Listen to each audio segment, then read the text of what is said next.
What do we put on those applications for coaches? That's what we need to know. Wow.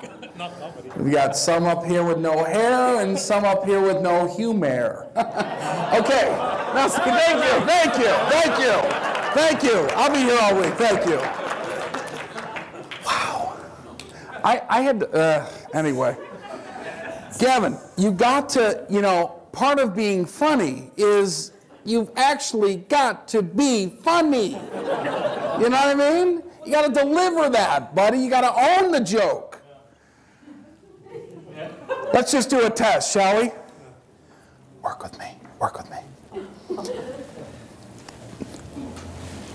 Je m'appelle, Jim Appel.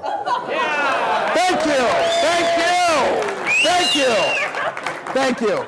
I'll be here all week. Thank you. Okay. So. What do you call a boomerang that doesn't come back? I'm not falling into that trap, Peter. A boomerang that doesn't, he says, what do you call a boomerang that doesn't come back? A stick. Have you been rooming with Gavin at all?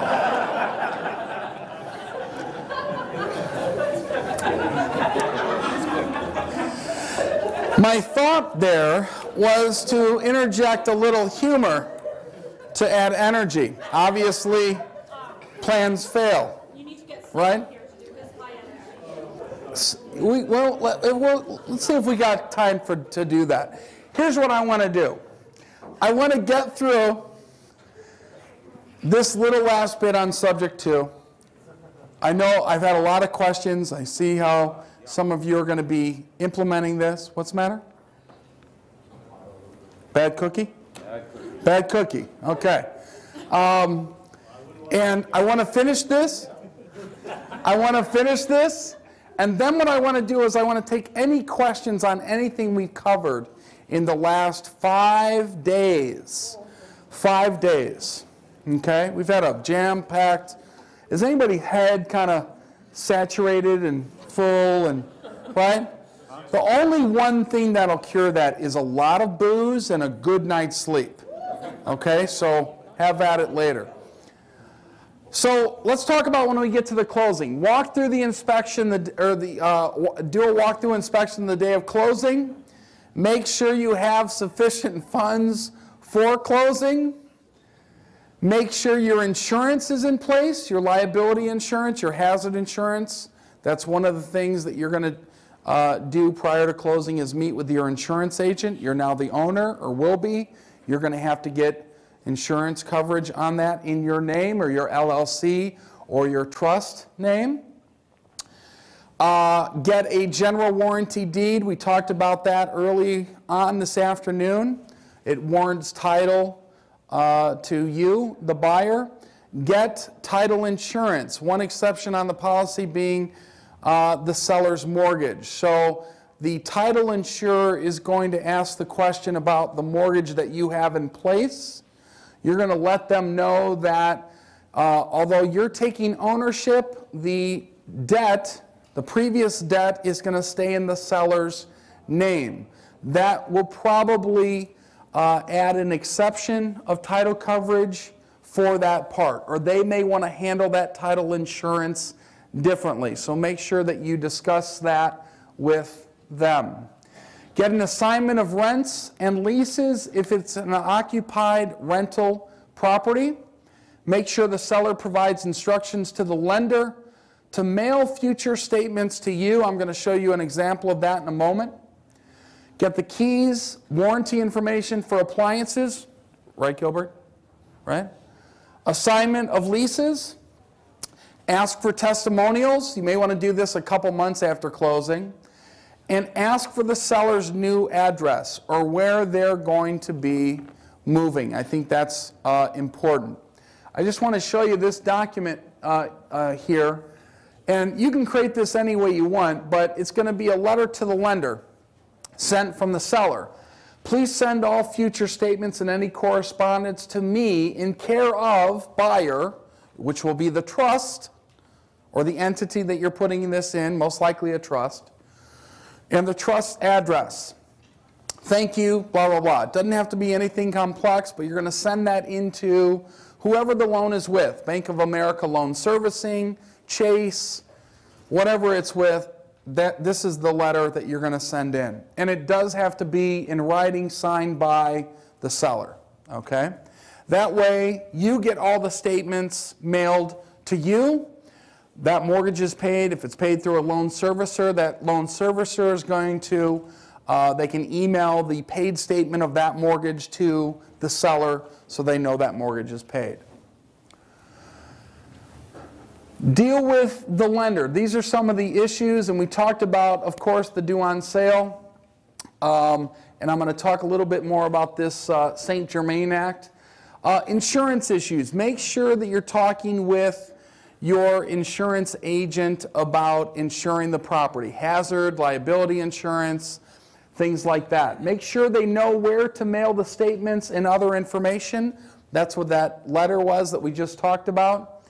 What type of entity you are forming, an LLC, a corporation, a trust, or land trust. We talked about the importance of doing a trust or land trust. It's called different things in different states. And that is because by law, the bank has to allow consumers to put their properties in trusts. And that's done mostly for estate and tax purposes, but you also get anonymity there. The bank already knows they're not going to know who the true owner is or the true person behind the trust. In reality, there really is no true owner or person behind the trust. You've got a trustee and a beneficiary. So by putting it in a trust, you avoid the due on sale clause by law, the Garn-St. Germain Act of 1982. So it's a really nice little loophole to put in place to protect you from that. Okay? Power of attorney. Now, a durable one, meaning it would stand up in a court of law. A lot of power of attorneys do not. Make sure that you talk with your attorney and seller to see if that would be appropriate, because maybe there's something that would come into play with the loan down the line, and you would need to sign on that loan for that property for the seller. So you would have the durable right of attorney for you to make those signatures in place just for that loan. So that would be probably something you want to put into place. Contract for deed. This is another way that you could acquire a property. And I don't remember at the time, last night when I was putting this PowerPoint together, I put this on here. I think it was more so of clarity than anything.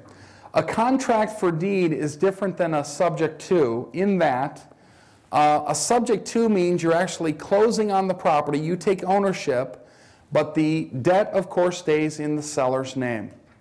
A contract for deed is when you're actually making monthly payments, and at a certain point, after, say, 24 payments, 36 payments, whatever it is, you're going to have a closing on that property. That 36th payment is going to trigger a closing, and you are now the owner of that property. That's the difference there.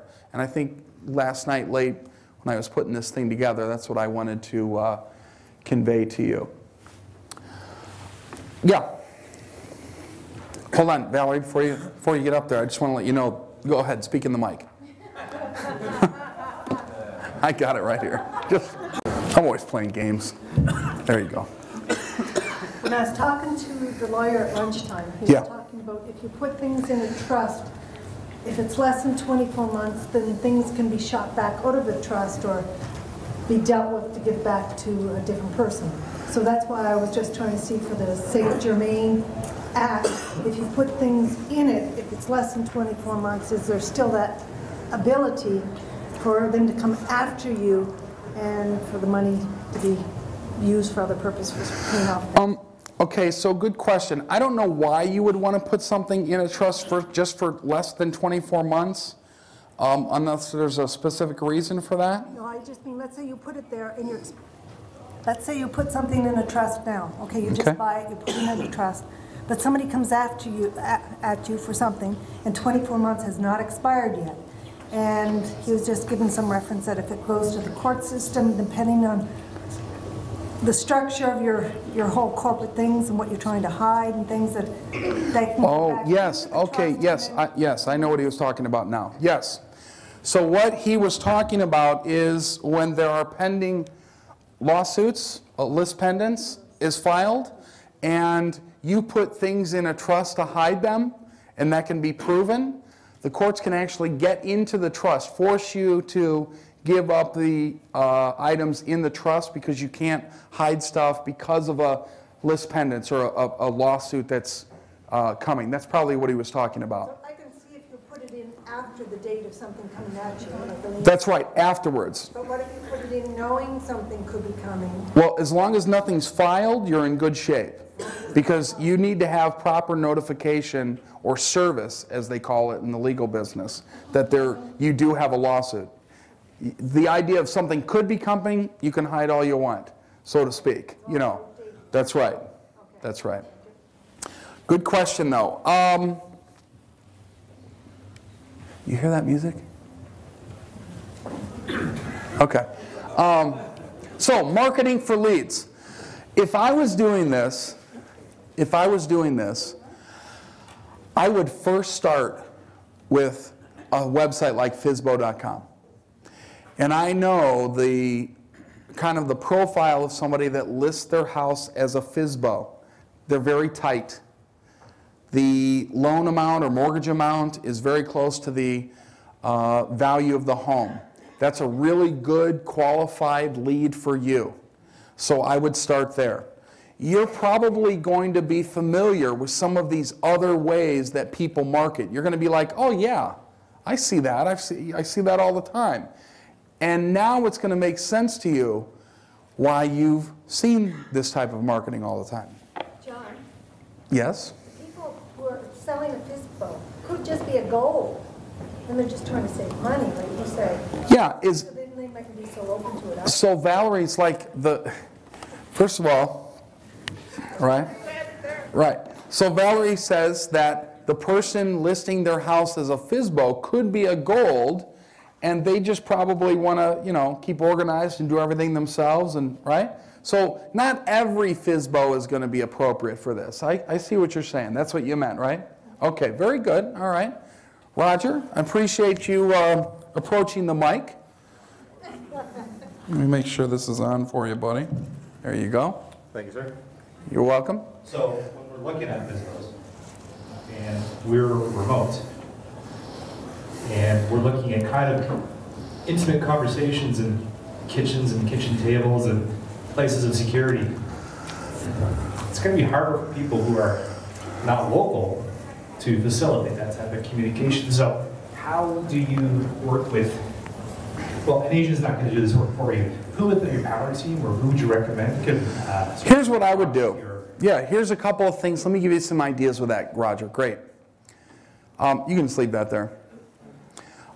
Because you're not obviously local, you're going to either have a team person that you work with on the ground there 24/7, or you guys might be a married couple that you might say, hey, listen, one's going to stay in Canada, the other one is going to go to my market for a while. I've got a couple of students that are doing that right now, where they spend time in their market for 2 weeks or months at a time. Susan, you do that, right? You go down to Phoenix for how long?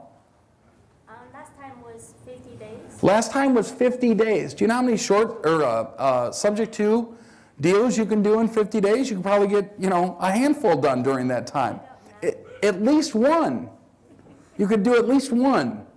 So you might arrange it based on your situation, where you have one of you go down for a little bit longer time and get some of that work done. In either case, you're going to have to find a way to accomplish it. The most likely way is to find a partner, or between your significant other and yourself, send somebody down there for a while to do this. The great thing about this strategy is the closing period. You don't need to wait 30 days or 45 days or 60 days. You can actually close in a week if you've done a lot of your research. Okay? Any other questions with that? Okay, normally we just have you come up to the mic, but title searches, yeah. You want to make sure that you do a brief title search to see what you're taking over, because if there are multiple liens and loans on the property, obviously there is going to be less equity for you. So you've probably either have done that prior to closing, or you want to make sure that that's one of the things you get done. A title search could be done over the phone, by the way. You don't need to be there to have that done. Okay? Good question, though. So we've got two different kinds of marketing: interruption marketing and permission. Interruption means abrupt, and permission marketing that you will allow them to market to you based on certain criteria. This could be anything through email or websites that you go to, or maybe even permission you've given to somebody on when you're signing up for something to be marketed to. Okay? Like for instance, have you ever noticed when you do a Google search, the ads that pop up on the right side are specific to what you're searching for? Okay? That would be an example of that. Interruption marketing is something that you weren't expecting, that you really did not give permission to, but they're marketing to you anyway. I'm going to show you some examples of that. But here's some traditional marketing examples: signs, vehicles, classified ads, drive neighborhoods, expired listings, the internet. You ever seen these? Has everybody seen these? Now you know what they're doing. We buy houses. This is one of their techniques in which they buy houses quickly in cash. Quickly in cash. So what is, remember I talked about the hook with the fish? You know what the hook here is in this sign? Quickly in cash. So you probably see these signs in yards or on trucks. Now I will say this. Have you seen these signs on trucks that look like, you remember the show Sanford & Son? Yeah. Yeah, you remember that?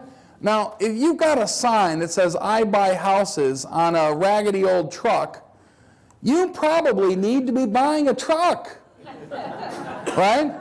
So make sure that your marketing, you know, or your team member, if they're down here, make sure that they're marketing properly, okay? You might pay somebody to market for you. Put these signs up, and that number is your 800 number that you have. Valerie, you have an 800 number, right? Yeah? So you could have somebody put up some signs in your target market, say Charlotte, and have your 800 number. Those people call your number and say, "Hey, I've got a property I'd like to sell." In other words, you're not going to the FSBO stuff. You're having these signs put up, and they're calling you. You see that? Okay. So you can do a lot of this possibly over the phone, Roger, where they're calling you and you're saying, "Yeah, what we do is we analyze the property and we put a right solution to your problem." And you might want to spend some time on the phone, even though you can't be in their kitchen, asking what the issue is, why they're selling, what their economic situation is. It presents a little bit different scenario because now they've called you. And you know, you don't necessarily need to be in their kitchen. They're there. They're in their kitchen probably, or in their house. They feel comfortable. And you're getting that comfortableness because they're not with you in person. They'll probably be able to tell you a little bit more. And if you can say, "Well, listen, we've got a great program that I do as an investor. What I actually do is I help homeowners, just like yourself, that find themselves in a little bit of trouble. We'll come in, we'll buy your house from you, possibly give you a little bit of cash at closing, and what we'd like to do is take over your mortgage, get you caught up on the mortgage perhaps, take it over, we put a renter in your house, we save your credit, on and on down the line." So you don't necessarily have to be there. This all goes back to the 20 houses, or 20 units. If my number was 20, I'm going to have probably 10 things that I'm going to do to get to that 20. Does everybody see that? This is where I think I see a lot of people come up to the microphone and they're like, "John, I hear what you're saying, but, you know," and that's okay. I want you to have questions about this, but I'm trying to give you opportunities. Don't shut out the opportunities before you give them a chance. I'm telling you, there's so many people in this position that want to sell their house quickly or get out from under that note. Right now, it's ridiculous. The economy is not that good here, even though we've got a little bit of an uptick. Now, certainly Las Vegas is not the gauge of how the economy is doing, because you get a false sense of euphoria here that goes on, or a good environment here. This is not the case. Go to any Midwestern manufacturing town, and you're going to get a really good idea of what the economy is like there. Or go to regular towns and just talk to people. Chicago, Atlanta, Houston. Go to those towns and talk to people. There's a lot of people that have lost their jobs, or they've been downsized, or they're underemployed, and they're not making as much money. Problems need to be solved, and I think you can make money with this technique. That's why I give it to you.